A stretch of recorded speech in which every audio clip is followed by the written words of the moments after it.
तो आज Roman Reigns को इतना पीट दिया गया, लेकिन ऊसोस उनके भाई उन्हें बचाने नहीं आए। लेकिन रोमन रेंस को शायद याद था कि पहले वो मैचेस कैसे जीतते थे, तो अभी भी उन्होंने वही ट्रिक यूज़ कर ली। तो फाइनली भाई बैकलैश पेपर व्यू एंड हो चुका है और रिजल्ट भी हमारे सामने आ चुके हैं। तो बैकलैश का पहला मैच हमें सेथ रॉलिंस और ब्रॉन बेकर के बीच में देखने को मिलता है। और भाई ये मैच इतना अच्छा था, WWE को इसे रेसलमेनिया में ही करना चाहिए था। WWE ने टाइम भी बहुत अच्छा खासा दे दिया इस मैच को, और दोनों सुपरस्टार्स क्योंकि भरे पड़े थे एक दूसरे से, तो भाई तगड़ी धुलाई करी जा रही थी। स्टार्टिंग में तो सेथ रॉलिंस ही पिट रहे थे और ब्रॉन बेकर का डोमिनेंस हमें देखने को मिल रहा था। बहुत सारे नियर फॉल्स और किकआउट भी हो रहे थे, जहां लग रहा था कि शायद सेथ रॉलिंस हारने वाले हैं, लेकिन वो किकआउट कर देते थे। मैच के एंड की बात करें तो सेथ रॉलिंस ने ब्रॉन बेकर को पहले पेडिग्री लगाई, उसके बाद स्टॉम्प लगाया, लेकिन उन्हें पिन नहीं करा क्योंकि शायद उन्हें पता था कि अब विजन के मेंबर्स आने वाले हैं। जिसके बाद लोगन पॉल और ऑस्टिन थ्योरी की एंट्री होती भी है, लेकिन सेथ रॉलिंस चेयर के साथ तैयार थे और वो लोगन पॉल और ऑस्टिन थ्योरी की धुलाई कर देते हैं। मैच के एंड में सेथ रॉलिंस टॉप रोप से मूव लगाने जा रहे थे, लेकिन हवा में ही ब्रॉन बेकर ने उन्हें स्पेयर लगा दिया और इसी के साथ भाई इस मैच में विक्ट्री ब्रॉन बेकर की हो गई है, जो कि कह सकते हैं कि थोड़ी प्रेडिक्टेबल थी और पता था कि ब्रॉन बेकर ही जीतने वाले हैं। यहाँ वैसे ब्रॉनसन रीड को एक्सपेक्ट करा जा रहा था, लेकिन बिना ब्रॉनसन रीड के ही ब्रॉन बेकर ने मैच जीत लिया।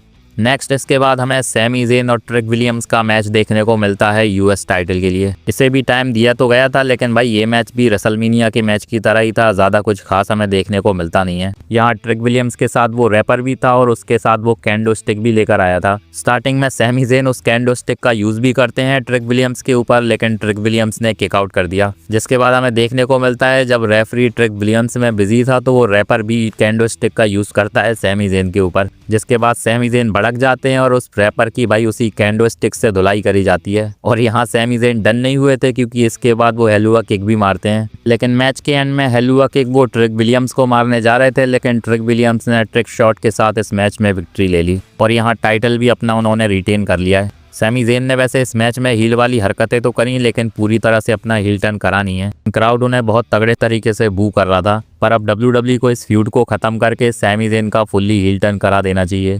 अब नेक्स्ट मैच होता है टैग टीम मैच, जो कि भाई किट विल्सन, मिज, डैनहाउज़न और उनकी मिस्ट्री पार्टनर के बीच में होने वाला था। अब ये मैच तो पता था कि ज़्यादा कुछ खास होगा नहीं, लेकिन जो मिस्ट्री बंदे की हाइप बनाई गई थी इतनी, ऐसा लग रहा था कि शायद कोई बड़ा बंदा आने वाला है। लेकिन WWE से एक्सपेक्टेशन करना मतलब अपने पैर पर कुल्हाड़ी मारना। तो जो वो मिस्ट्री मैन होता है वो डैनहाउज़न का एक क्लोन होता है, छोटा सा, जिसे मिनी डैनहाउज़न बोला जा रहा था। मैच भी ये कुछ खास हमें देखने को मिलता नहीं है, टाइम पास टाइप का मैच कह सकते हैं, लेकिन वो जो बंदा आया था भाई वो रेसल तो अच्छे तरीके से कर रहा था। और मैच में हमें एक फ़नी मूवमेंट भी देखने को मिलता है जब किट विल्सन मिनी डैनहाउज़न को उस मिस्ट्री बॉक्स में डाल देते हैं जिसमें मिनी डैनहाउज़न खुद आए थे, लेकिन अचानक से उस बॉक्स में से बहुत सारे मिनी डैनहाउज़न निकल कर आ जाते हैं, जैसे कि हमने रेसलमेनिया में देखे थे। बाकी मैच के एंड की बात करें तो मिज फायर एक्सटिंग्विशर यूज़ करते हैं डैनहाउज़न और मिनी डैनहाउज़न के ऊपर, लेकिन वो काम नहीं करता।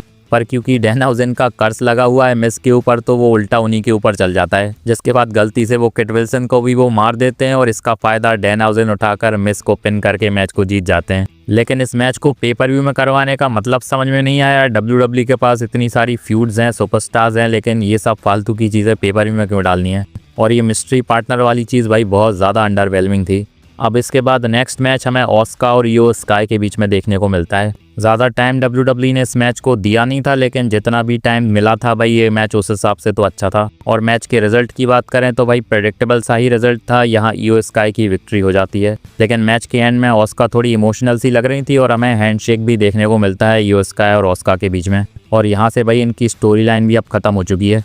नेक्स्ट हमें सेगमेंट देखने को मिलता है जॉन सीना का, जहां वो अपनी एपिक अनाउंसमेंट करने वाले थे। तो सबसे पहले तो वो रिंग में आकर बात करते हैं सैटरडे नाइट मेन इवेंट की, जहां उन्होंने रिटायरमेंट लिया था और फैंस चाह रहे थे कि वो एक और मैच करें, क्योंकि उनके लास्ट मैच को बहुत ज़्यादा क्रिटिसाइज़ करा गया था कि भाई वो हार कैसे गए। पर यहाँ जॉन सीना का कहना था कि उनका लास्ट मैच उसी हिसाब से गया जैसा वो चाहते थे, और वो तो भाई अपने रिटायरमेंट मैच से बहुत ज़्यादा खुश हैं, स्पेशली उस चीज़ से जहां उन्होंने NXT के सुपरस्टार्स को मेन रोस्टर के सुपरस्टार्स से लड़वाया था। यहाँ थोड़ा बहुत ओवा फेमी को भी भाई हाइप करा जा रहा था, क्योंकि ओवा फेमी का Saturday night main event first pay per view था, जिसके बाद अब वो ब्रॉक लेसलर तक को रिटायर कर चुके हैं। जिसके बाद जॉन सीना अनाउंस करते हैं कि अब ऐसा ही कुछ वो दोबारा करने वाले हैं, लेकिन अब की बार एक स्पेशल पेपर व्यू आएगा जहां NXT के सुपरस्टार्स और मेन रोस्टर के सुपरस्टार्स आपस में लड़ेंगे। जीतने वाले को चैंपियनशिप भी दी जाएगी जिसे जॉन सीना क्लासिक चैंपियनशिप शायद नाम दिया जाएगा। और एक स्पेशल कैच ये है कि भाई अगर कोई बंदा हार भी जाता है तो फैंस डिसाइड कर सकते हैं कि उसे चैंपियनशिप देनी है या नहीं। मतलब मैच हार भी जाओ तो भी तुम्हें चैंपियनशिप मिल जाएगी अगर जनता तुम्हें वोट करती है तो भाई यहाँ जनता को भी इन्वॉल्व किया जाएगा और चैंपियनशिप किसे देनी है और किसे नहीं देनी ये जनता डिसाइड कर सकती है। अब ये चीज़ें कब कहाँ कैसे होंगी ये तो भाई शायद बाद में ही रिवील होगा, लेकिन अभी के लिए यही अनाउंसमेंट थी। लेकिन वैसे ये आइडिया अच्छा लग रहा है कि चैंपियनशिप भी आएगी, फैंस वोट भी करेंगे और स्पेशल पेपर व्यू भी आने वाला है। बाकी जब ये पेपर व्यू आएगा तब पता चलेगा कि चीज़ें कैसे वर्क करने वाली हैं। लेकिन ये अनाउंसमेंट एक्सपेक्टेशन के हिसाब से तो अच्छी थी,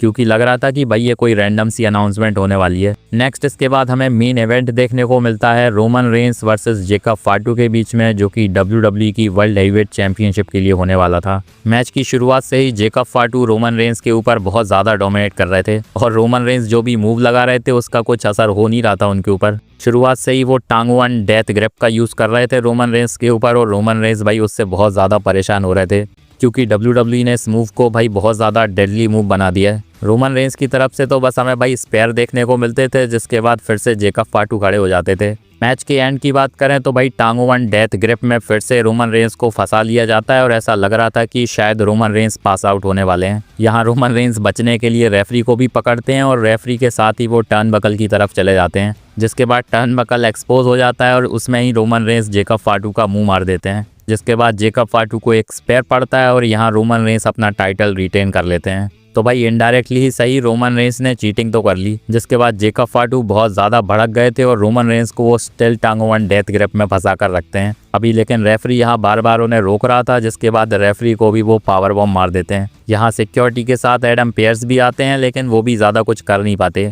जेकब फाटू भाई बहुत ज़्यादा अग्रेसिव से लग रहे थे और शायद उनका हील टर्न टाइप हो गया है। यहाँ उनका मन भरा नहीं था, क्योंकि जाते जाते फिर से वो वापस लौट कर आते हैं और फिर से टांगो वन डेथ ग्रिप में रोमन रेंस को फंसाया जाता है।